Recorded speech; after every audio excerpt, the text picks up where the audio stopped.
Hello friend, मैं doctor Alok Kumar Pandey आप सभी का मेरे यूट्यूब चैनल एजुकेशन कॉन्सेप्ट में स्वागत है।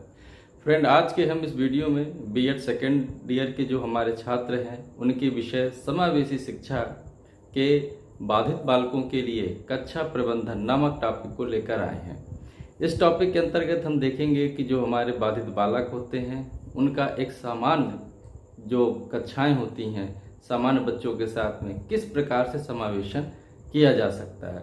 तो इनके समावेशन के लिए किस प्रकार से हमें अपने क्लास मैनेजमेंट को करना पड़ता है, कक्षा प्रबंधन को करना पड़ता है, इन सारी चीज़ों को हम आज इस वीडियो में देखेंगे।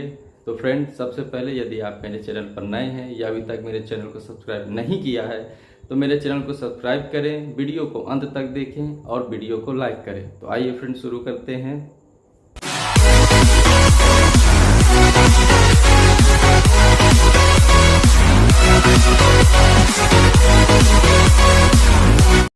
तो फ्रेंड, आज आप देख रहे हैं हमारे सामने जो टॉपिक है वो है बाधित बालकों हेतु कक्षा प्रबंधन। कक्षा प्रबंधन का ये हमारा दूसरा वीडियो है। पिछले वीडियो में हमने कक्षा प्रबंधन के आयाम देखे थे। आज का जो ये वीडियो है हमारा वो बाधित बालकों हेतु कक्षा प्रबंधन नामक टॉपिक पर आधारित है। तो सबसे पहले तुम समझते हैं कि जो हमारे बाधित बालक हैं, देखिए बाधित बालक जो होते हैं वो उनके लिए यहाँ पर जो एक शब्द यूज किया डिसेबल, तो डिसेबल भी कहीं कहीं साधारणतः उन्हें डिसेबल बोल देते हैं, वैसे इनके लिए इम्पेयर्ड चाइल्ड बोला जाता है। बाधित बालक ऐसा बालक होता है कि जो ना तो सामान्य होता है और ना ही पूर्णतः डिसेबल होता है, बीच की स्थितियों का होता है। जैसे कोई जिसकी आई साइट कमज़ोर है लेकिन चश्मा लगाने से वो अपना काम चला रहा है, जो व्यक्ति कोई पैर से डिसेबल है लेकिन बैसाखी या ट्राईसाइकिल से काम कर रहा है ना। तो कुल मिलाकर के ऐसी स्थितियां होती हैं जो उसको सामान्य बच्चों की तरह कार्य करने में उसे बाधा पहुंचाती हैं। ठीक है, उनकी जो मानसिक शक्तियां होती हैं वो उन पर प्रभाव पड़ता है, जो उसकी अक्षमता होती है, इस कारण इनको बाधित बालक बोल देते हैं। तो हमारे जो बाधित बालक हैं वो सामान्य बच्चों से किसी न किसी रूप में भिन्न होते हैं। तो यहाँ पर बाधित बालक का अर्थ स्पष्ट हुआ। आगे चल के हम इसको देखते हैं। तो यहाँ पर कहा गया है कि विशिष्ट विद्यार्थियों की व्यवहार संबंधी समस्याएं उनकी शैक्षिक उपलब्धियों का मार्ग अवरुद्ध कर देती हैं। तो विशिष्ट बालक से संबंधित यह है कि जो स्पेशल चाइल्ड होता है, स्पेशल चाइल्ड का मतलब ये होता है कि जो सामान्य बच्चों से किसी न किसी रूप में भिन्न हो। तो उसमें क्या कहा गया है कि उनकी व्यवहार संबंधी समस्याएं, कि जो उनकी व्यवहार संबंधी समस्याएं होती हैं, जो जो विद्यालय के में कक्षा के दौरान जो व्यवहार करते हैं उन वो समस्याएं उनकी शैक्षिक उपलब्धियां, जो उनकी एजुकेशनल अचीवमेंट होता है, उसको क्या करते हैं, प्रभावित करती हैं। जैसे वो बच्चा है क्लास में सही तरीके से सामंजस्य नहीं बैठा पा रहा है, वो किसी चीज़ को समझ नहीं पा रहा है, तमाम प्रकार की ऐसी उसकी व्यवहार संबंधी समस्याएं होती हैं जो उसकी जो शैक्षिक उपलब्धि होती है, उसका जो रिजल्ट होता है, उसका जो ज्ञान होता है, अधिगम होता है, उसको उसके मार्ग में अवरोध उत्पन्न कर देती हैं। फिर आगे कहा गया तथा कक्षा के सामान्य बालक उन्हें स्वीकार नहीं कर पाते। अन्य स्थितियों में ऐसा होता है कि जो सामान्य बालक हैं उनसे उनका सामंजस्य भी नहीं बैठ पाता है। ठीक है, इसलिए बाधित जो विद्यार्थी हैं कि व्यवहार संबंधी समस्याओं का सही ढंग से प्रबंधन करना बहुत महत्वपूर्ण होता है। एक शिक्षक के लिए जो बाधित बालक है उसका सामान्य बच्चों के साथ जो सामंजस्य स्थापित करना है और उसके जो व्यवहार की जो समस्या हैं उसको भी जो है कंट्रोल करना है, नियंत्रित करना है। इन सारी चीज़ों के लिए उस समस्याओं को सही ढंग से उनका प्रबंधन मैनेजमेंट करना बहुत आवश्यक हो जाता है। अध्यापक को विद्यार्थी जो बाधित विद्यार्थी हैं के व्यवहार से संबंधित दो प्रकार की समस्याओं का सामना करना पड़ता है। तो यानी कि इसमें दो समस्याएं बताई गई हैं कि जो बाधित बालक होते हैं वो किस प्रकार से समस्या उत्पन्न करते हैं क्लास में। तो पहला यहाँ पर आप देख रहे हैं अनुपयुक्त कक्षा व्यवहार। तो जो एक अनुपयुक्त कक्षा व्यवहार होता है, एक समान कक्षाओं में आपने भी देखा होगा कि बच्चे होते हैं वो अनुपयुक्त व्यवहार करते हैं। जैसे इसमें दिया गया अनुपयुक्त व्यवहार के अंतर्गत लड़ना, बहस करना, है ना, इस तरह की तमाम चीज़ें होती हैं। जैसे आप कुछ बच्चा कुछ शरारत कर रहा है या कुछ भी ऐसा आपको दिखा जो है अव्यवहारिक चीज़ें, तो आपने उसको टोका, तो वो बच्चे क्या करते हैं कि वो आपसे आर्गूमेंट करने लगते हैं, ज़बरदस्ती का तर्क करने लगते हैं, बहस करने लगते हैं और अपने स्थान से बार बार उठते हैं, बैठते हैं, बाहर निकलते हैं, फिर अंदर आते हैं, कुल मिलाकर के क्लास को डिस्टर्ब करते हैं। आगे कहा गया है कि दूसरों के साथ अंतःक्रिया ना करना, अपरिपक्वता तथा अवांछित व्यवहार सम्मिलित किए जाते हैं। तो ये सारी चीज़ें हैं, जैसे लड़ना, बहस करना, अपने स्थान से बार बार उठना, दूसरों के साथ अंतःक्रिया ना करना, अपरिपक्व तथा अवांछित व्यवहार सम्मिलित किए जाते हैं। ये क्या है?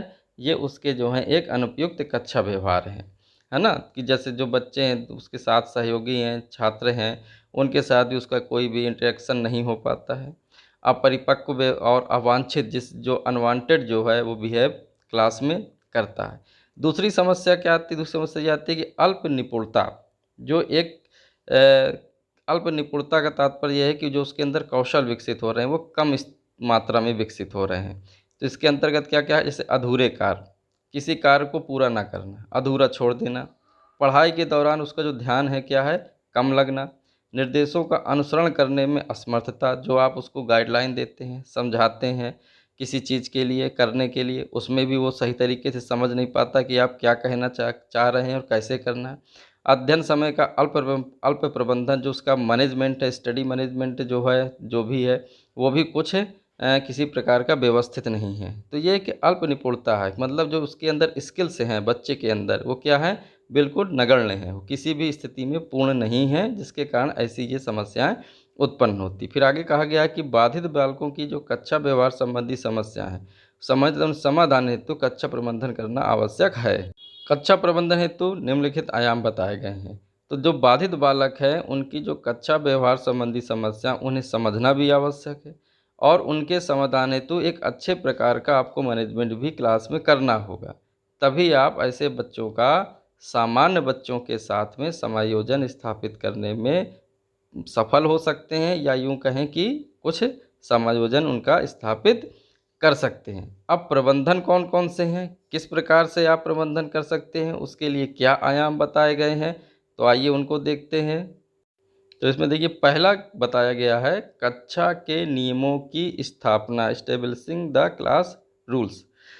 कक्षा के नियम, आप अपनी कक्षा के कुछ नियम बनाते हैं, है ना? हर टीचर की कक्षा का कुछ नियम होता है, उसी के आधार पर वो अपनी कक्षा को संचालित करता है और जो बच्चे होते हैं वो भी जो है उसी के अनुसार कक्षा में नियंत्रित होते हैं, है ना? तो यहाँ पर ये कहा गया है कि कक्षा के व्यवहार से संबंधित नियम ऐसे होने चाहिए जो कि अध्यापक द्वारा आसान रूप व्यवहार को प्राप्त करने में सहायक हो।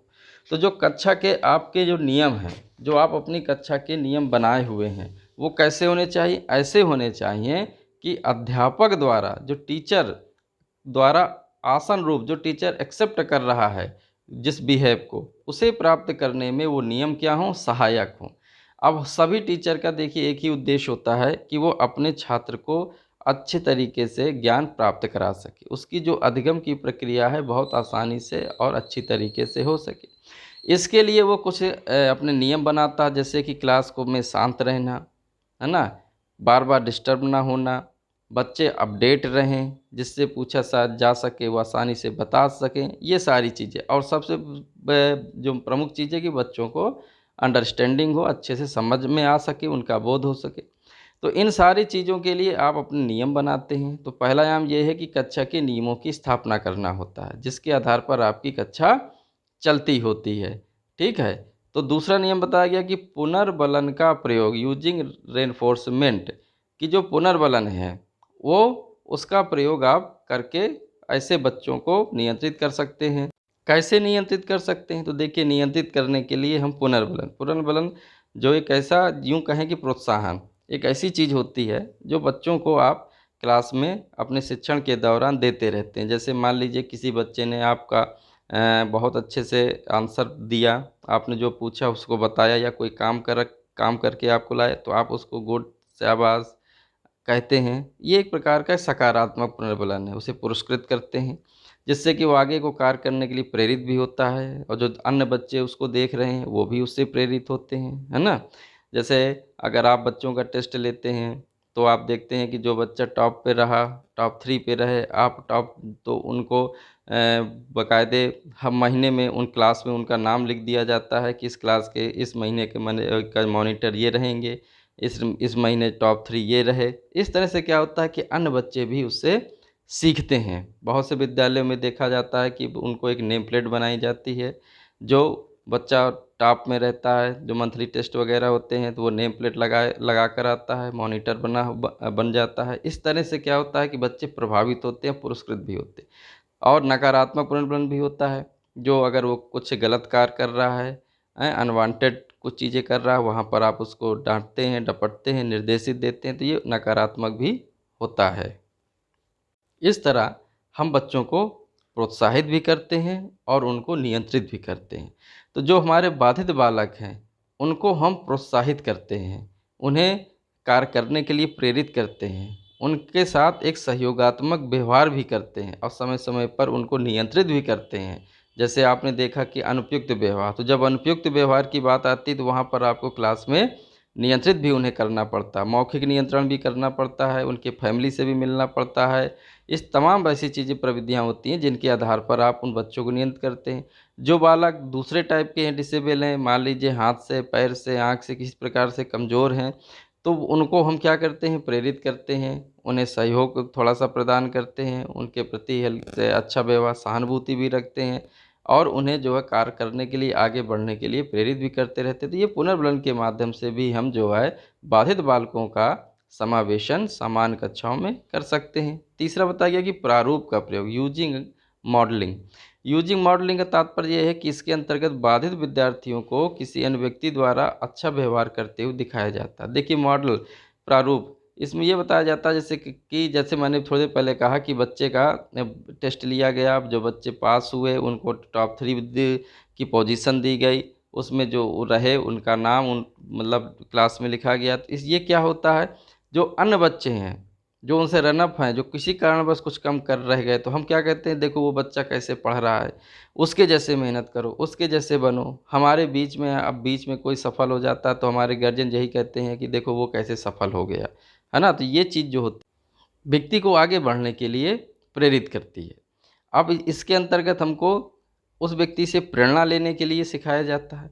अगर मान लीजिए कभी ये होता है, ये तो सकारात्मक चीज़ हो गई, नकारात्मक भी में भी जैसे हमको समझाया जाता है कि देखो वो पढ़ता नहीं था, वो गलत बच्चों की संगत के साथ रहता, आज उसका क्या हाल है, वो जो है ऐसे है वैसा है। इस तरह हम जो है किसी व्यक्ति के द्वारा जो किए गए कार्य हैं, उसका उन कार्यों को या उन व्यक्तियों को अपने छात्रों से परिचित कराते हैं। जैसे हमारे महान व्यक्ति हैं, जैसे महात्मा गांधी हैं, रविन्द्रनाथ टैगोर जी हैं, स्वामी विवेकानंद जी हैं।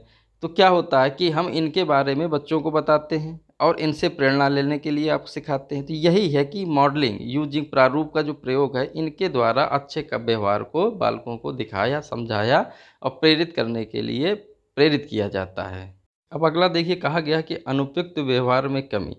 तो जो अनुपयुक्त व्यवहार में कमी लाने के लिए हम क्या कर सकते हैं, यह है कि सकारात्मक तथा विभिन्न पुनर्बलन आयामों के प्रयोग द्वारा अनुपयुक्त व्यवहार को कम किया जा सकता है। तो क्या बताया गया था पहले भी कि पुनर्बलन जब बताया गया था कि यूजिंग आप जो रेनफोर्समेंट है, उसमें यही कहा गया था कि सकारात्मक और नकारात्मक। सकारात्मक पुनर्बलन के द्वारा जब बच्चे को अच्छा कहते हैं, गुड कहते हैं, बेटर कहते हैं, उसकी प्रशंसा करते हैं, उसे पुरस्कृत करते हैं, तो ये सकारात्मक एक पुनर्बलन है, रेनफोर्समेंट है।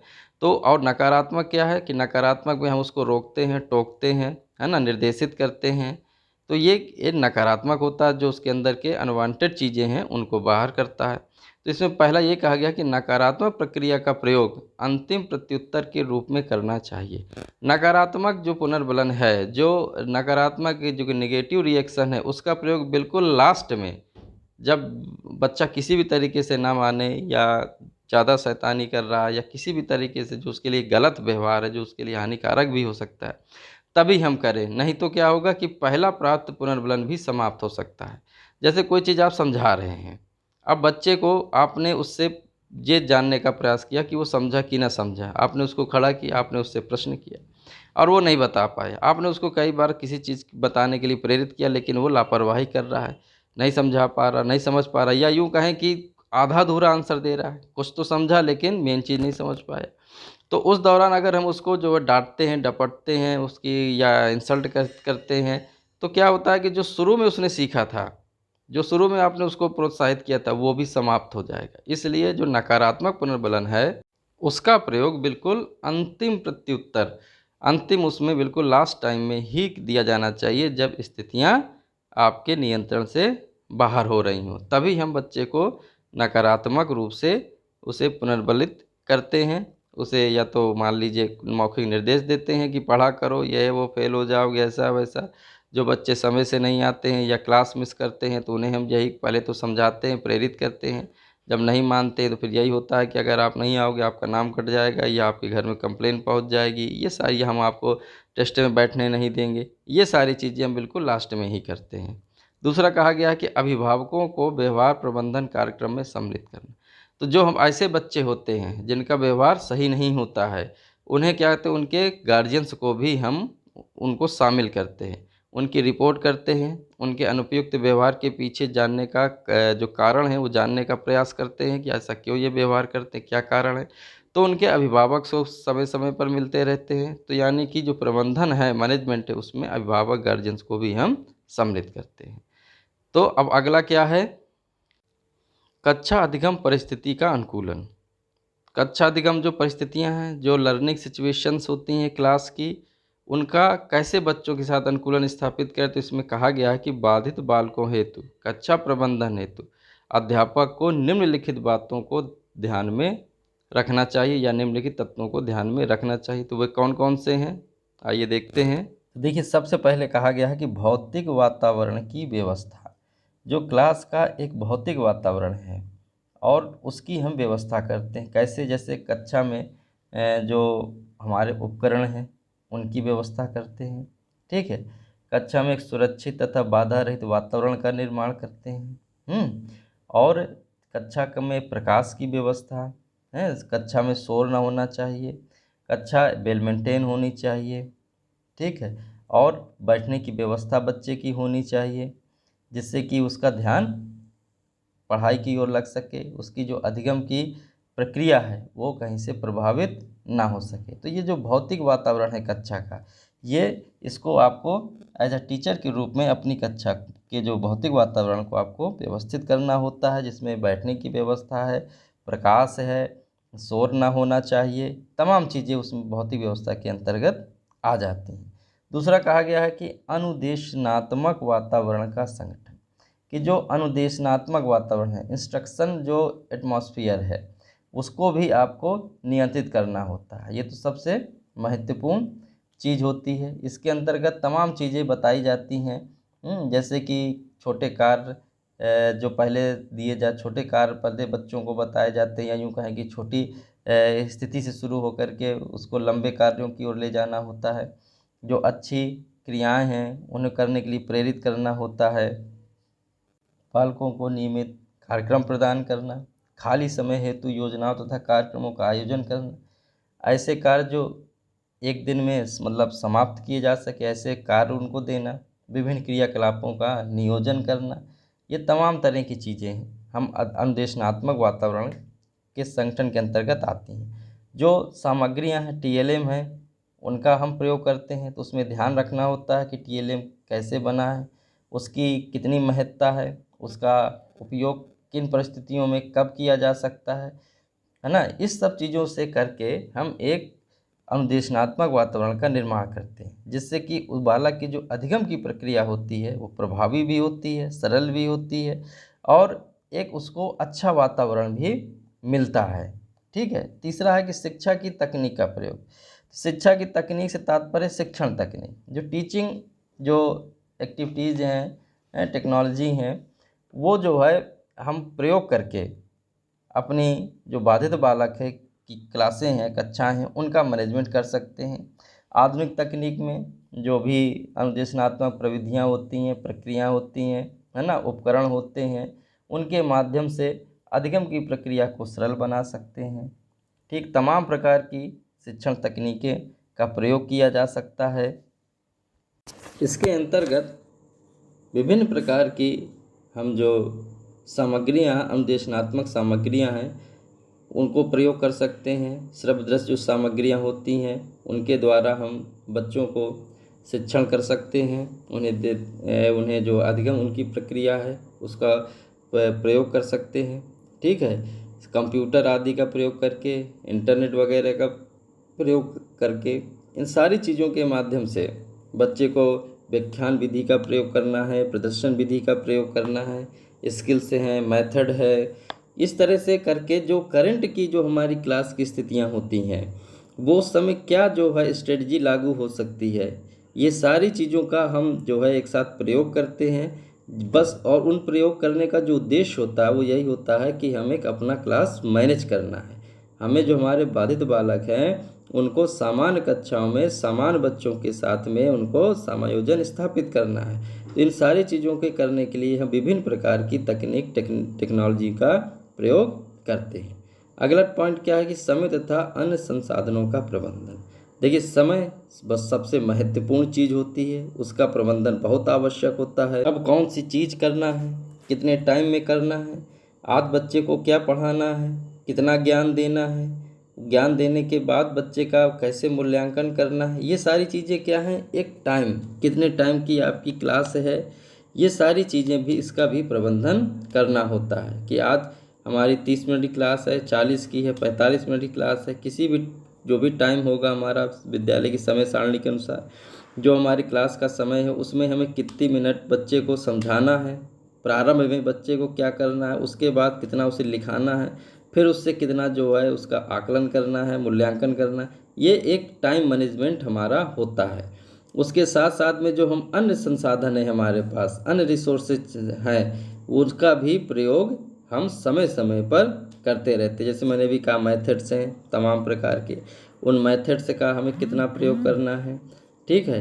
हमारे पास जो TLM हैं उनका किस प्रकार से प्रयोग करना है, कोई हमको प्रयोग कराना, बच्चे को लेबोरेटरी में ले जाना है, लाइब्रेरी में ले जाना है, इन सारी चीज़ों का कैसे हम प्रयोग करना है, या कक्षा में कोई हमें एक्टिविटीज़ करानी है ना, इन सारी चीज़ों में उन जो हमारे बाधित बालक हैं उनको कैसे समायोजित करना है, ये सारी चीज़ें भी बहुत महत्वपूर्ण भूमिका निभाती हैं। इसीलिए जो ये कहा गया कि निम्नलिखित चीज़ें शिक्षक को ध्यान में रखनी चाहिए, तो उसके अंदर क्या था, भौतिक वातावरण की व्यवस्था, जो क्लास की जो भौतिक स्थितियां हैं उसकी व्यवस्था करना होता है, जो इंस्ट्रक्शन एटमॉस्फेयर है, अनुदेशनात्मक वातावरण है, उसका भी प्रबंधन करना होता है। शिक्षा की विभिन्न तकनीकों का हम प्रयोग करके बाधित बालकों का जो समावेशन करते हैं, साथ ही साथ समय तथा अन्य संसाधनों का प्रबंधन भी हम करके अब जो हमारे कक्षा में इम्पेयर्ड चाइल्ड है, बाधित बच्चे हैं, उनका सामान्य कक्षाओं में सामान्य बालकों के साथ समायोजन स्थापित करने का प्रयास करते हैं। तो फ्रेंड, आपने देखा कि बाधित बालक क्या होते हैं और सामान्य कक्षाओं में उनका समावेशन हम किस प्रकार से कर सकते हैं, और उनके समावेशन के लिए क्लास का जो प्रबंधन है, जो क्लास मैनेजमेंट है, वो कैसे किया जा सकता है। तो उम्मीद करते हैं कि फ्रेंड आपको आज का वीडियो पसंद आया होगा। तो फ्रेंड मेरे चैनल को सब्सक्राइब करें और वीडियो को लाइक करना ना भूलें। थैंक यू, धन्यवाद।